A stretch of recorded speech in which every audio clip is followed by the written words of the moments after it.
Hey guys, welcome to another SEO jargon section on BERT. So BERT was a really big deal when it came out. It stands for Bidirectional Encoder Representations from Transformers. Now, that's a really big mouthful. So what does that mean? Well, let's jump into it. So BERT is actually a major advancement in search technology. And I also want to recognize that although Google sort of popularized BERT and it was a really big deal in the search industry when it came out, Microsoft was like, yeah, we do that. So Google got a lot of press for it, but Microsoft was actually ahead of the game with Bing on that. So here's our take on this. It's a significant natural language processing technology that helps search engines understand the context, and that's important, the context of the surrounding text. I envisage this as a moving average window, which I've indicated here, over the text, and as it's parsed, and that allows relationships to be drawn by the surrounding text, and therefore the context of that text understood. So this is a significant advantage compared to just general text and pattern matching. Does this keyword occur here? Does it occur? Are there other words on the page? What's the frequency? What's the prominence? And other algorithms processing text that way. This is a major step forward in understanding the context of not just the text, and it's more on the query side than it is in the page side. It's applicable to both, but it's more on the query side. And previously, algorithms and natural language processing have really just been forward-looking.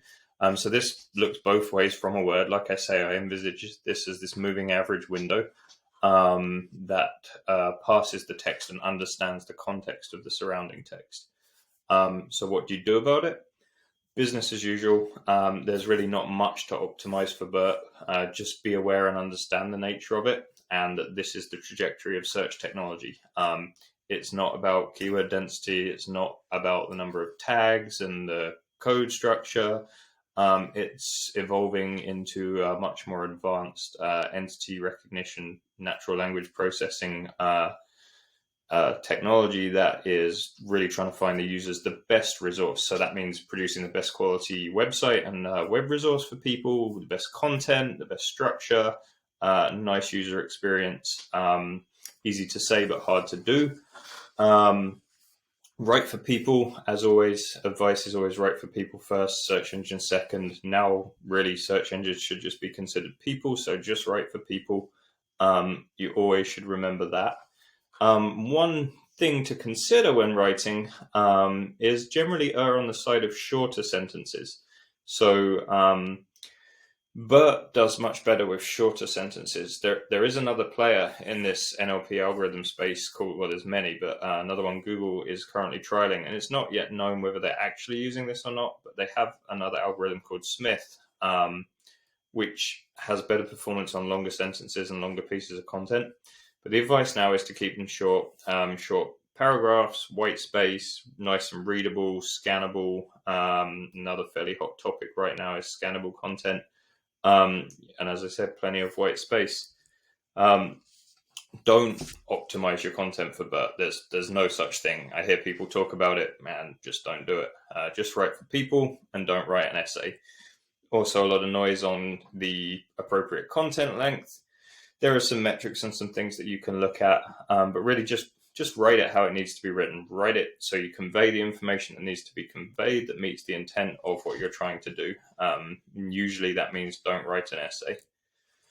So here's the example that Google gave, and I've linked this, and I'll put a link in the comment below. The example Google gave, and this technology came out in 2019. So this query before BERT, 2019, Brazil traveler to USA, need a visa.